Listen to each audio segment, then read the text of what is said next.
Dobre a sua atenção, porque tem muita coisa boa da parte de Deus para nós. Já estamos no mês 4. E esse ano ainda é ano de reviravolta de Deus para o seu povo. O que o Senhor Deus fará ainda esse ano vai mudar a história da família de muita gente. Isso, tecladista, aleluia. Quem esteve aqui ontem à noite? Quem não veio ontem aqui?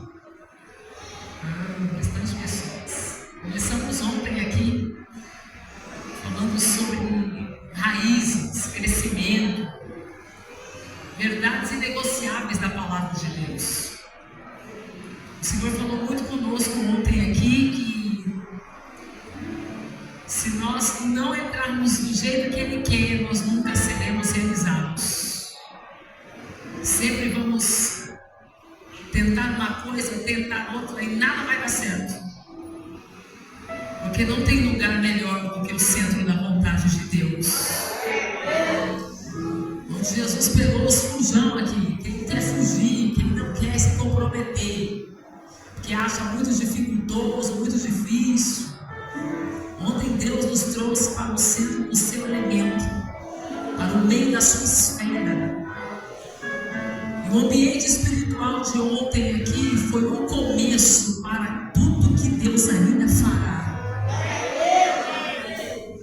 E para essa noite o Senhor Deus quer nos ensinar sobre graça. Graça. Sobre graça, pode deixar. Então, antes de permearmos pela Bíblia, eu pedi para a pastora para você trazer papel e caneta. É imprescindível que você anote. O conhecimento que você vai receber aqui, você precisa anotar para que venha se tornar uma verdade na sua memória. Porque às vezes são tantas palavras liberadas e é cientificamente comprovado. A neurociência diz que quando você escreve, você grava no seu subconsciente. E é isso que faz a diferença. Quem trouxe papel e caneta aí? Quem trouxe? Uau! Então, eu trouxe para vocês alguns livros que eu leio. E esses livros são sensacionais. São autores americanos, mas está em português. Como esse aqui do pastor Thomas Brocker.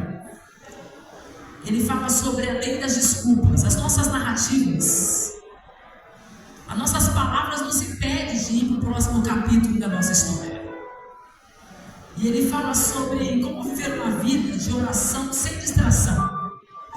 Como vencer a preguiça, a distração, a indisposição, a inconstância. E muitas vezes a gente começa, mas não consegue concluir. Curados pela palavra. Muita coisa que eu vou falar aqui hoje, eu tirei desse livro. Charles Spurgeon. Não tem nem o que falar, né, gente? Charles Spurgeon. Nós vamos falar sobre assuntos tão importantes dentro do que a palavra de Deus trata sobre cura da alma. E esse daqui é o mais novo agora. Esse daqui eu não trouxe. Nem esse, nem esse. Esses dois eu não trouxe. Livros que eu acabei de ler.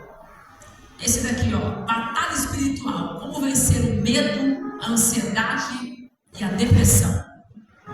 O que a Bíblia fala sobre isso? Essa pastora, ela é doutora, é uma pastora muito conceituada. Eu estive na igreja dela, nos Estados Unidos da América. Cheguei de lá tem 15 dias. E esse livro está em português. E sabe aquela leitura que você faz, que você começa a entender coisas que você não entendia no mundo espiritual? Gente, é destravador, destrava a mente. Quantos querem ter uma mente destravada aqui? Eu indico para você esse livro.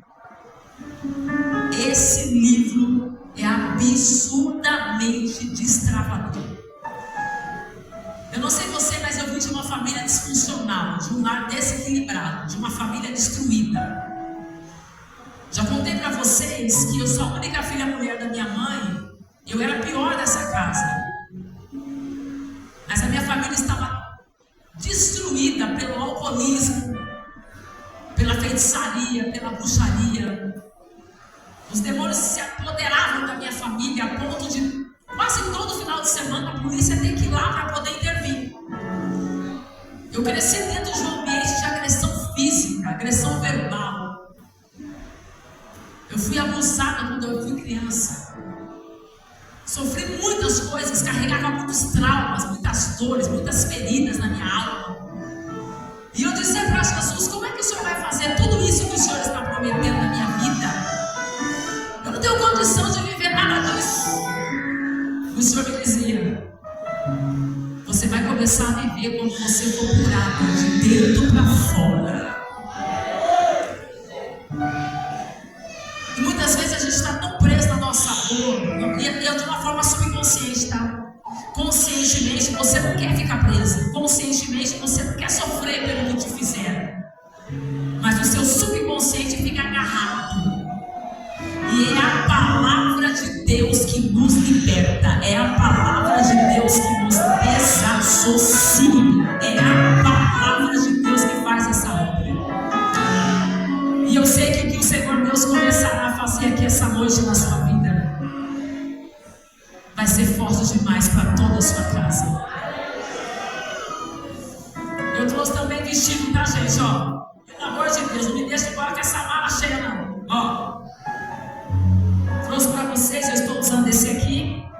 Trouxe blazer também, porque da outra vez vocês ficaram querendo meus blazer. Tinha uma meia dúzia de irmã aqui que dizia: você não me vende seu blazer? Eu dizia: não, meu irmão, o blazer é meu. Ô, meu irmão, me dá um blazer. Não, meu irmão, vigia, varão. Então dessa vez eu trouxe uns blazer bonitos para vocês. Eu gosto muito de blazer, várias cores. Tem assim e também tem sem manga, tá bom? Para poder mostrar a manguinha da roupa. Trouxe para vocês. No final você pode me procurar, vou estar lá no final, ok? Segunda epístola do apóstolo Paulo aos Coríntios. Ah, também trouxe relógio, né? Uns relógios bonitos. Quem já comprou meu relógio aqui? Deixa eu ver. Só você, minha irmã. Ah, você também. Relógio prova d'água, tá bom? Coisa chique, varão. Presentei essa mulher. Dá um presente para essa esposa, para a sogra. Esse relógio bonito, irmãs. Trouxe para vocês. Capítulo de número 12 da segunda epístola do apóstolo Paulo aos Coríntios. Vamos ler a palavra de Deus. Deus abençoe a nossa irmã da Herbalife. Mandou fazer para mim um chá. É fibra, né? Aleluia. Precisando, viu, minha irmã? A correria esses dias que só Jesus. Tem que ser muita fibra para dar certo. Vocês estão me ouvindo bem aí? Diga glória a Deus. Segunda carta do apóstolo Paulo aos Coríntios, capítulo de número 12.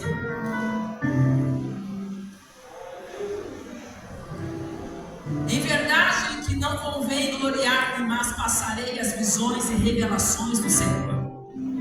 Eu conheço um homem que em Cristo há 14 anos, se no corpo não sei, se fora do corpo também não sei, Deus o sabe, foi arrebatado ao terceiro céu.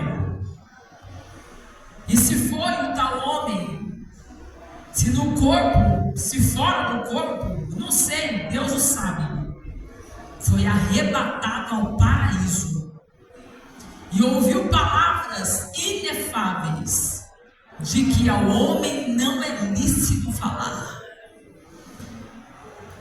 De um assim me gloriarei eu, mas de mim mesmo não me gloriarei, senão nas minhas fraquezas.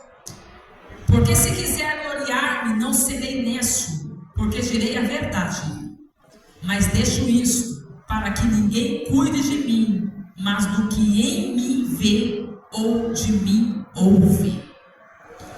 E para que não exaltasse pelas excelências das revelações, foi-me dado um espinho na carne, a saber, um mensageiro de Satanás, para esbofetear a fim de não me exaltar.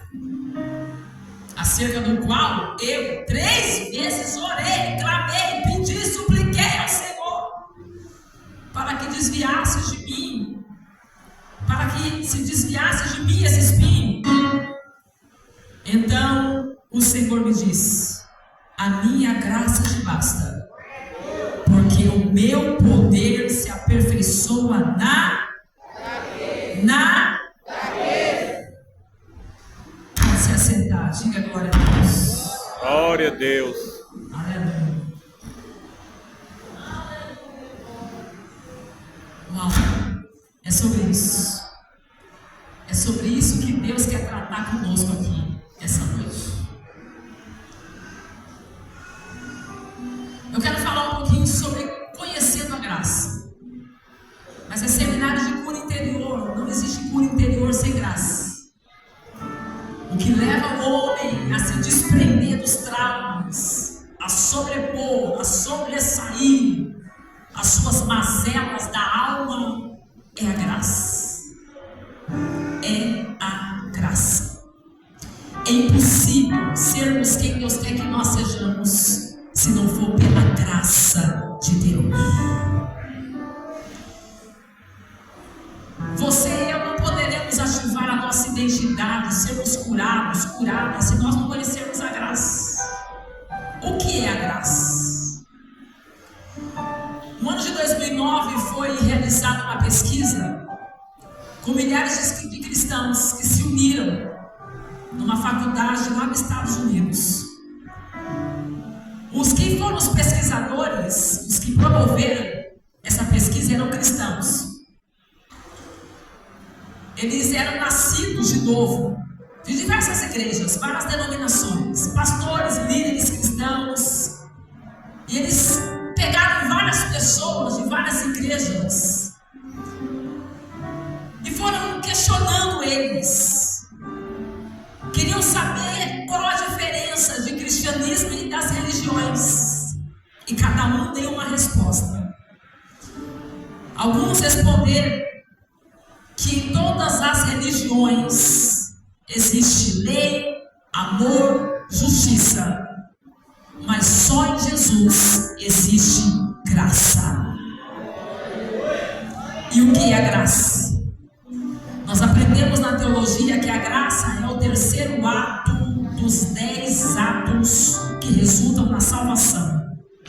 É uma aula que nós temos na teologia que chama-se soteriologia, a doutrina da salvação. Nós aprendemos que entre os 10 atos da salvação, o terceiro é a graça. Escreve aí, o terceiro ato da salvação é a graça. E o que é graça? Favor é merecido. Graça é o ato espontâneo de Deus a favor do pecador. A graça exclui qualquer mérito humano. A graça é o ato espontâneo de Deus a favor de mim e de você. Perceba que após amar o mundo de tal maneira, como diz João capítulo 3, versículo 16, o próprio Deus providencia uma redenção humana através da morte expiatória do Senhor Jesus Cristo. Ele se deu, ou melhor, o Senhor Deus, Ele deu o seu Filho Jesus, o seu único Filho. E Deus decidiu isso simplesmente por amar a cada um de nós. Você já parou para pensar que Deus te ama tanto que Ele não poupou nem o Filho dele para poder tirar você de onde você estava?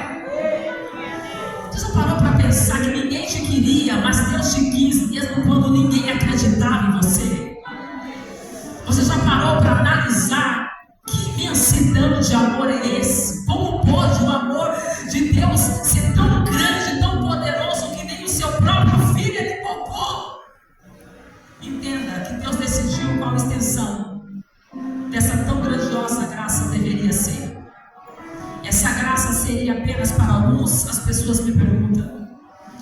Já que Deus amou o mundo de tal maneira, essa graça então é para só um grupo de pessoas?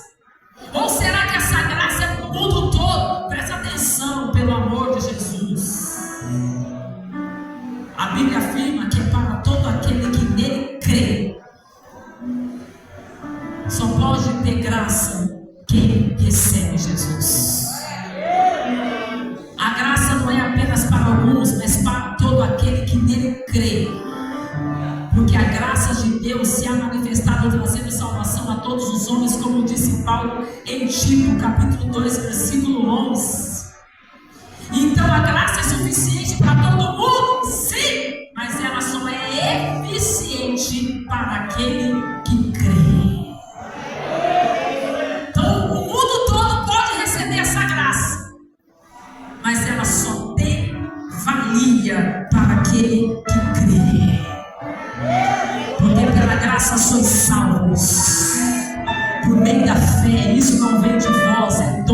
Deus. Efésios capítulo 2, versículo 8. Então a salvação não é obra de homens. Salvação é graça de Deus. Você viu o que nós acabamos de ler aqui?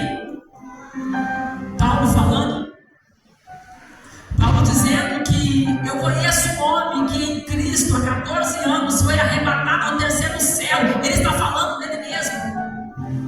Porque a segunda epístola que o apóstolo Paulo escreve aos Coríntios é a sua biografia, é a sua trajetória, é a sua caminhada cristã. No capítulo de número 12, Paulo nos revela um espinho na carne que serviu para que ele não se tornasse arrogante, que serviu para que ele não se tornasse ou se achasse superior por causa da revelação que ele teve. Ele foi até o terceiro céu. Ele diz que viu coisas que ele não sabia nem como explicar, de tão poderosas, de tão estupendas, de tão fora da naturalidade. Paulo vai falar que esse espinho foi lhe dado para que ele não se exaltasse pela excelência das revelações. Ele diz: foi-me dado um espinho na carne, a saber, um mensageiro de Satanás para me esbofetear, a fim de que eu não venha me exaltar. E não apenas isso, você percebe que esse espinho incomodava tanto o apóstolo Paulo, pastora Teresa.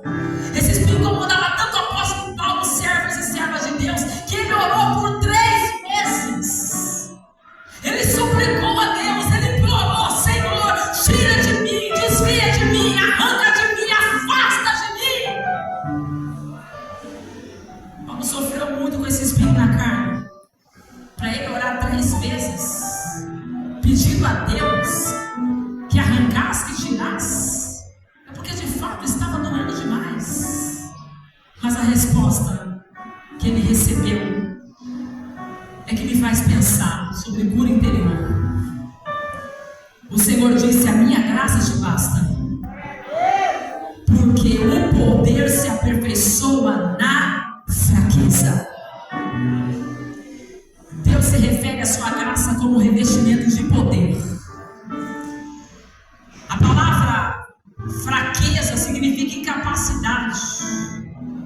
O Senhor está dizendo: eu sei tudo que você passou para chegar até aqui. Tem pessoas aqui que perguntam para Deus: por que Deus não poupou você de algumas coisas? Por que o Senhor não fez você escapar de algumas coisas? Existem feridas, marcas que nós carregamos, que poderiam ter sido evitadas, que poderiam ter sido remediadas, que o Senhor poderia ter intervido, o Senhor poderia ter nos dado escape. Talvez o que você sofreu ou o que você está carregando, alguém do teu lado nem imagina, de tão doído que é, de tão difícil que é, e você fica indagando o Espírito Santo, tentando entender por quê.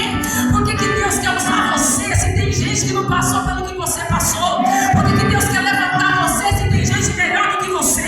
Por que Deus quer investir em você se tem gente mais capacitada, mais nobre, mais preparado? E o Senhor está dizendo: é justamente por isso, por causa das feridas que você sofreu, a minha graça quer te aperfeiçoar, a minha graça quer te levantar, pela sua fraqueza, não é pela sua capacidade, é pela sua incapacidade, é que o meu poder vai aperfeiçoar, é que o meu poder vai te renovar, é que o meu poder vai te levantar. Pega na mão de alguém e diga: por causa do que você sofreu, você vai ser agente de cura.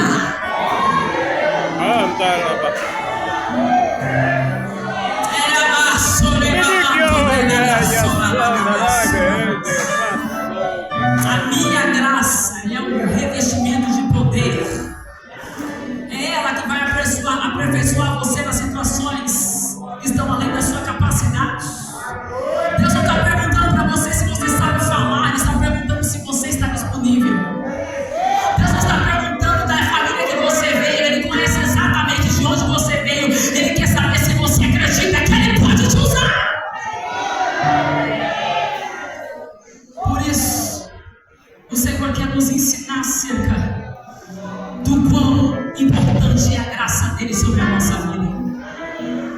Nada é possível sem a graça, mas nós podemos nos privar da graça, sabia?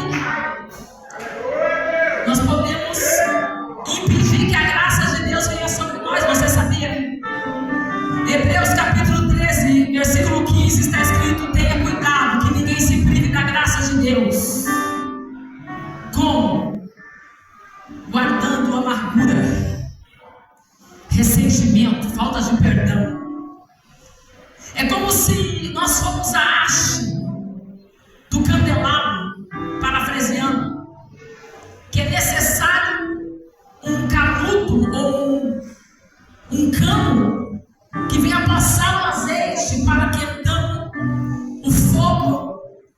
contato com esse azeite e possa continuar queimando.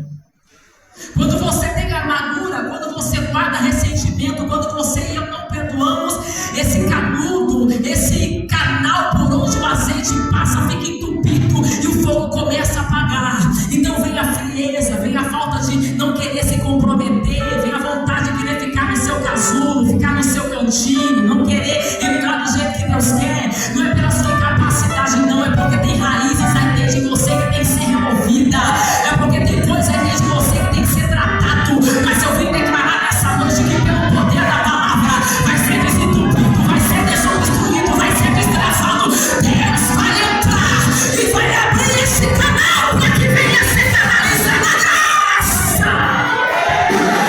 Levanta a tua mão, levanta, porque é o santo da casa. Eu declaro sobre a tua vida pelo poder da palavra. Deus está desobstruindo agora o canal. Recebe do teu Deus graça para ser curado, graça para ser tratado, graça para ser levantado, graça para ser restaurado.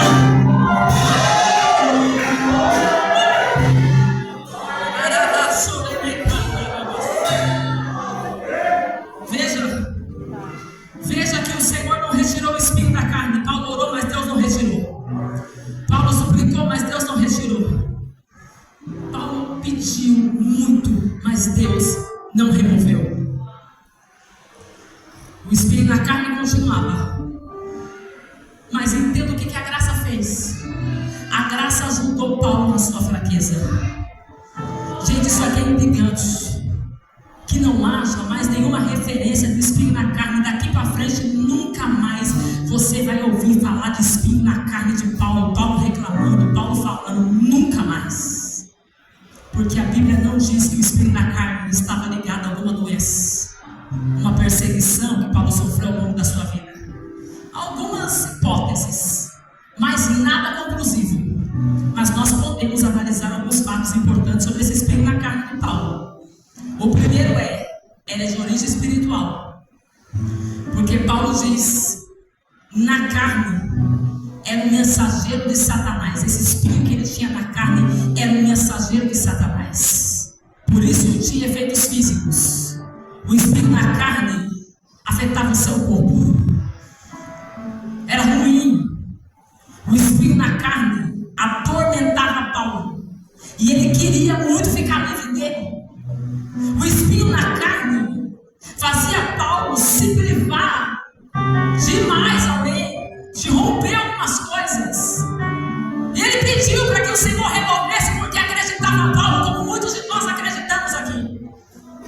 E se Deus remover, a gente vai mais longe. E se Deus retirar, a gente consegue ser quem Ele quer que a gente seja. E se Deus fizer o que nós estamos pedindo, nós vamos conseguir dar conta do que Ele colocou nas nossas mãos. Ele está dizendo para mim e para você que é engano. Você não vai mais longe se eu retirar. Você vai mais longe se a minha graça te aperfeiçoar. Glória a Deus! Deus permitiu. O sofrimento de Paulo tinha um propósito. Deus não permite nenhum sofrimento sem propósito. Deus não o livrou do sofrimento, mas ajudou ele a crescer, a romper, a viver experiências maiores. O Senhor está falando com alguém aqui. Até quando você vai ficar dizendo para mim que você não consegue por causa do seu filho? Até quando você vai ficar dizendo para mim que você não vai por causa do seu marido? Até quando você vai ficar dando essas narrativas para mim, dizendo que você não se compromete por causa da falta de recurso, que você não faz o que eu quero que você faça, porque você não tem a mão que você precisa para ter o apoio que você necessita? O Senhor está dizendo, entenda, que independente da falta, eu sou a sua presença, eu sou aquilo que você necessita. Independente da mão que não te ajuda, minha graça te ajuda. Independente da falta, eu sou o que você necessita. Deus não livrou o Paulo do sofrimento, mas ajudou ele a crescer. Diga comigo, diga, é tempo de crescer. Profetiza para alguém e diga, Deus pode não te curar completamente, mas você vai ter experiências poderosas. Experiências poderosas. Eu sinto de Deus essa palavra. Então a pergunta é, por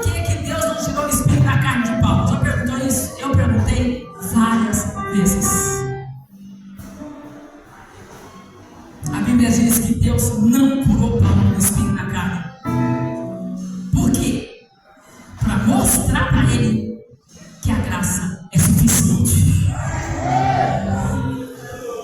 Talvez você está achando que se você mudar de casa a sua vida é melhor. Talvez você está achando que se você comprar um carro melhor, a sua vida é melhor. Talvez você está achando que se você tiver uma realização pessoal, a sua vida é melhor. E o Senhor está dizendo, tudo isso não se compara com a minha graça. A minha graça é suficiente. Recebe a graça de Deus. Recebe a graça de Deus. Glória a Deus. Por que eu preciso da graça? Porque o fator ativo, o elemento que o leva para o resultado, o que puxa você, o que destrava você, o que leva você a um lugar aonde Deus quer que você esteja, o que provoca reação, o que faz você estar no lugar que Deus quer que você esteja, não é a sua força, é a sua fraqueza. É o quão incapaz você é, o quão incapaz eu sou. Eu falei aqui ontem que eu tentei escapar de pregar inúmeras vezes, falei para Deus, eu não dou conta, não quero, não vou conseguir. E o Senhor me dizia, você não sabe, Luciene, até que você se disponha para o que eu quero fazer. Se envolva com a minha palavra e eu te capacito. Leia bons livros e eu te capacito. Eu tinha problemas seríssimos, eu não guardava nada, eu não conseguia, eu lia algo, daqui a pouco eu esqueci o que eu lia, era impossível aos meus olhos, mas eu entendi que não tem a ver comigo, tem a ver com Ele. E se eu me coloco na posição, Ele faz, Ele trabalha, Ele capacita. Pega na mão de alguém e diga, Deus está te chamando para viver o fator ativo da graça. O Senhor está te chegando essa noite, é noite de cura, mas é noite de você se posicionar no que Deus tem para você.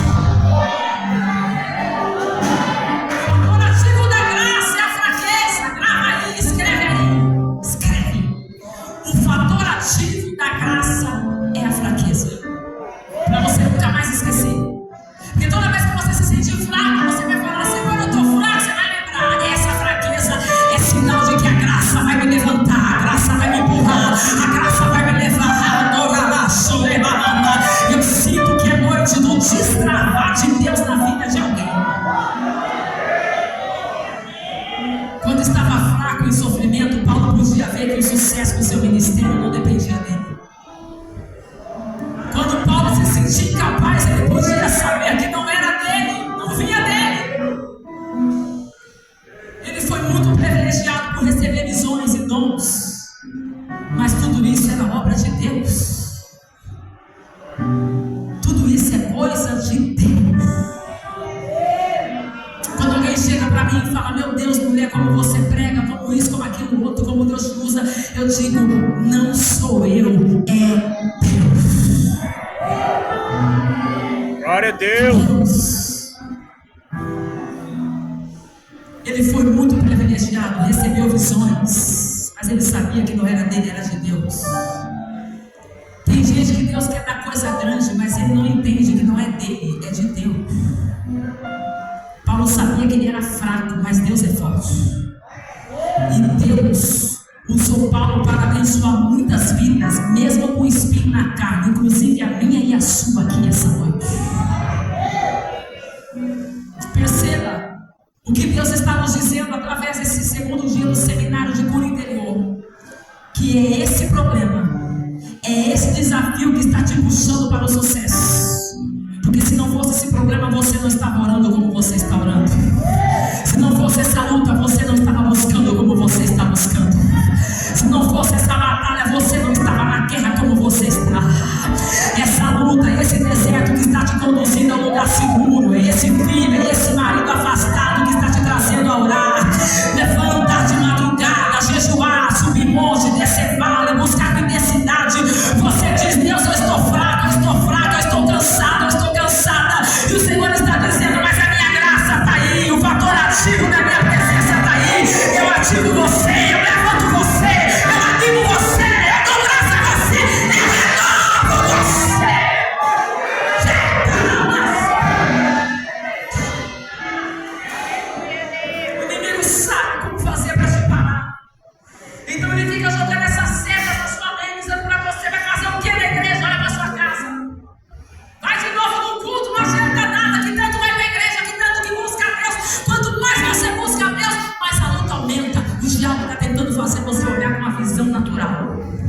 Vem para a visão espiritual. Diante dos seus olhos tudo está igual. Mas no mundo espiritual, Deus já mudou a sentença. Deus já mudou o decreto. Profetiza para alguém que Ele vai salvar e vai ser mais crente que você. Profetiza, não, você tem que liberar essa palavra para alguém. Libera essa palavra. Diga, Deus vai salvar e vai ser mais crente.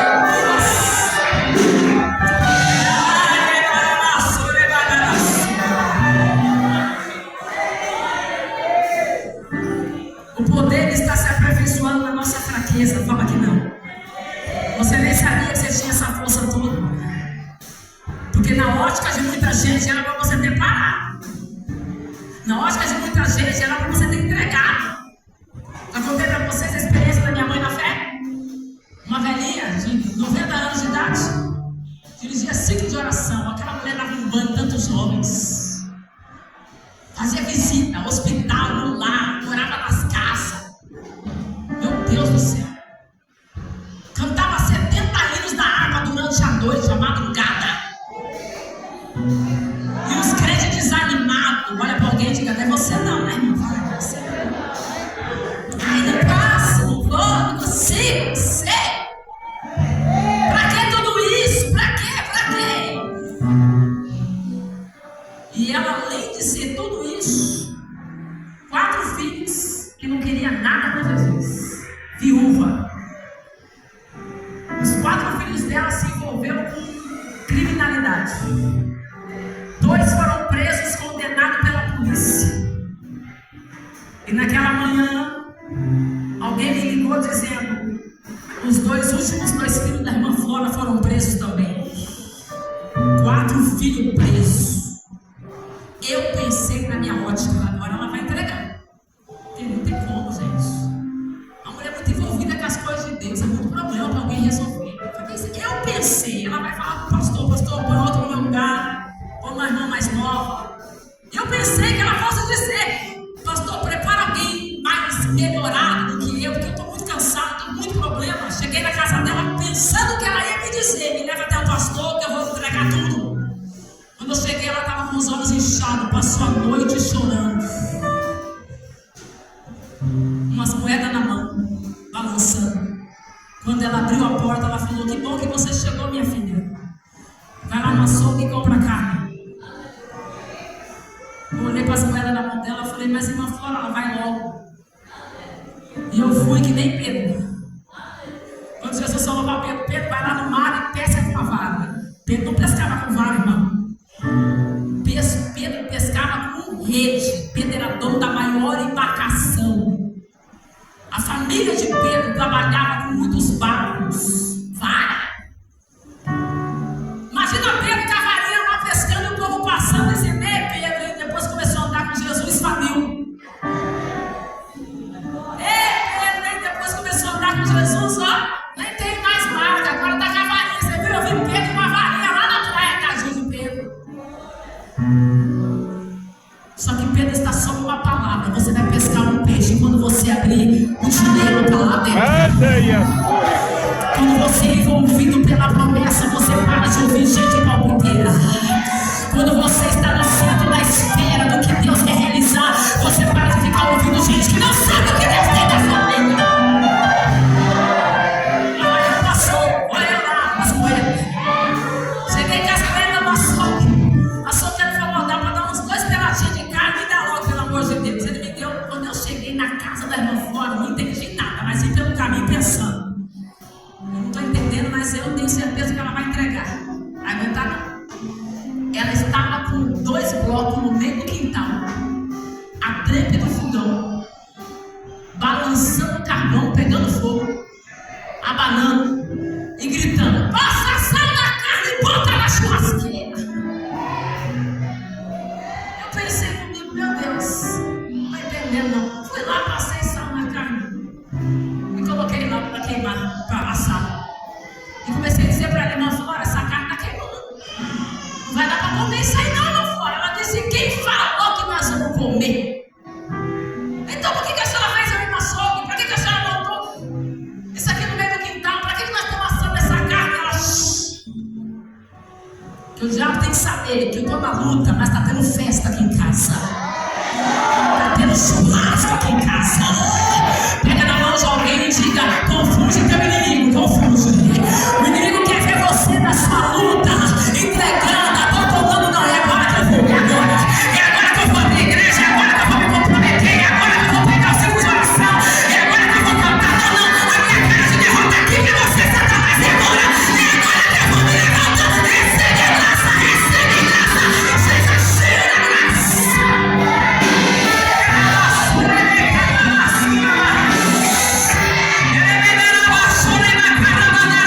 Eu sinto de Deus renovo, seja cheio, recebe no teu Deus aí.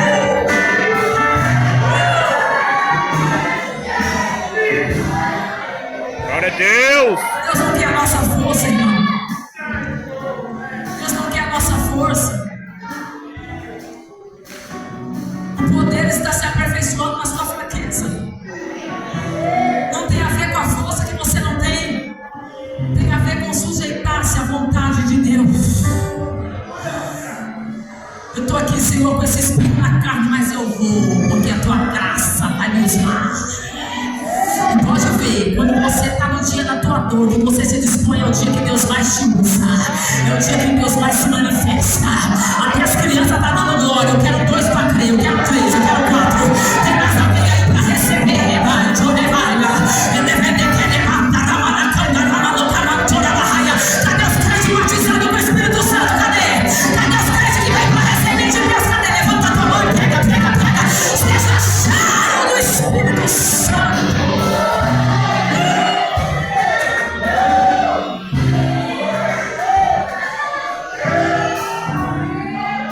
É absurdamente glorioso como Deus pode usar até a ação cruel do inimigo para fazer bem para as nossas vidas.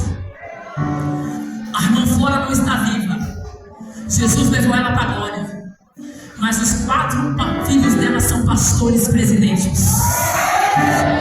Porque Deus não deve nada para ninguém. Ele ama uma máxima.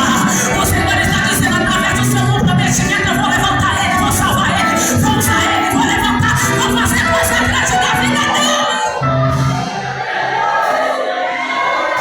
O inimigo tenta nos destruir, mas Deus usa até a ação do inimigo ao nosso favor. Deus vai usar até o que o diabo fez contra a sua casa ao teu favor. O Senhor está dizendo, nas situações mais difíceis, eu vou usar o que o diabo fez contra a sua vida para trazer benefício para a família toda. Portas estão se abrindo aqui essa noite, meu Deus. Cadeias estão sendo quebradas aqui essa noite. Levanta a mão para receber, que é forte, é forte, é forte. Você representa a tua casa, você representa a tua família. Recebe do teu Deus para a casa toda.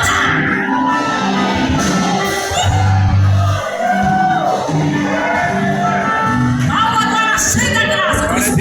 Mas cheio da graça. Ele diz: e sabemos que todas as coisas contribuem, tributam, ajudam, cooperam, auxiliam juntamente para o bem daqueles que amam a Deus e daqueles que foram chamados segundo o seu propósito. Então diga para alguém aí: é um propósito divino na sua vida. Põe a mão em alguém e diga: Deus vai usar essa luta para te beneficiar. Aguenta, suporta, vai mais um pouco, ora mais um pouco, luta mais um pouco. Essa luta tem propósito, essa guerra tem propósito, esse mar tem propósito, esse deserto tem propósito.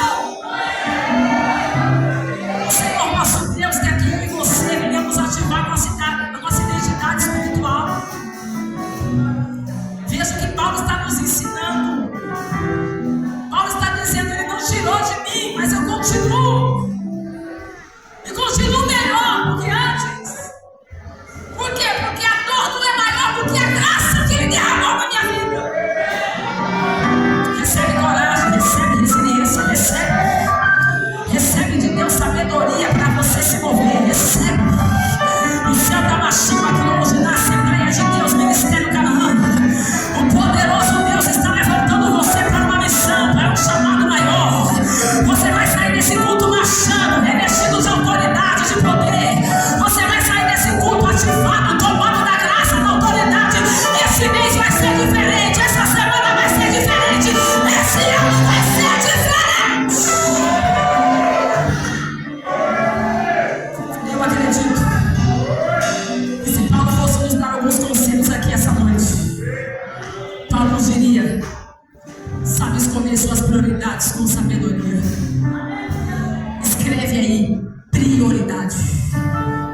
Não seja insensato.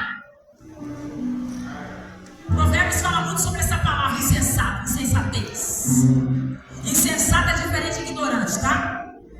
O ignorante não sabe porque não tem acesso, não tem condição de saber. O insensato é aquele que sabe, tem acesso, mas vive a vida dele como se ele não quisesse. Nós precisamos de uma vida de oração, do estudo da palavra de Deus. Você acha que é só vir no culto, sentar aqui e dar glória a Deus? Deus quer comprometimento da sua vida lá na sua casa. Porque o campo de batalha na sua vida é a sua mente. Sem uma vida de oração, você fica suscetível aos ataques de Satanás. Os dados inflamados. Pode perceber, tem gente que tem 300 anos de crente.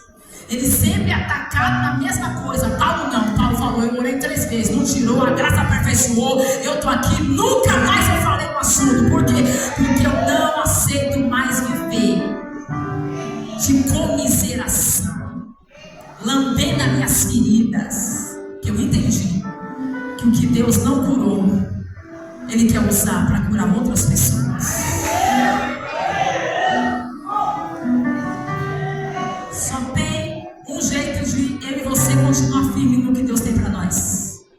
Uma vida de oração. Pega na mão de alguém e diga, ora mais.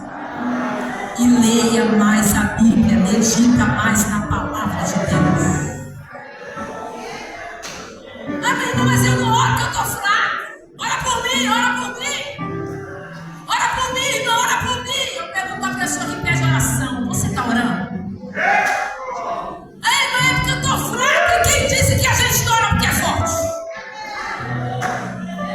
Oração não é uma prioridade, oração é uma necessidade. Se você está com fome, você tem que comer. Porque se você não comer, seu estômago começa a dar sinais para você. E começa a dar uma dor, uma fraqueza, e assim, oração é isso. Você não ora porque sente. Eu senti de orar, não. Você ora porque você sabe que seu corpo espiritual necessita de alimento. Então prioriza a oração. Prioriza, escreve aí, priorizar a oração. Porque ninguém ora porque está forte, não. Nós oramos porque a nossa essência foi transformada. Nós somos nascidos de Deus. E a graça dele está sobre nós. E nós nos tornamos ativadores do reino nos ambientes que nós entramos. Você pode perceber uma pessoa que ora, onde ela chega, o ambiente é mudado. Uma pessoa que ora, onde ela chega, o lugar é ativado. Por quê? Porque ela carrega a presença de Deus sobre ela. E eu e você precisamos ativar nossa identidade espiritual. Deus está falando comigo e com você. Se desfaça das distrações. Para de gastar sua vida, a maior parte do seu tempo, em coisas que não agregam valor. Tem gente que gasta tanto tempo com aquilo que não agrega valor, que não sobra tempo com o que é realmente importante. Priorize seu relacionamento com Deus. Priorize. Há 3 constantes na vida: mudança, vida, escolha. Nós precisamos de princípios. O Senhor está falando, aumente o seu padrão mental. Eu acredito que se Paulo estivesse aqui hoje,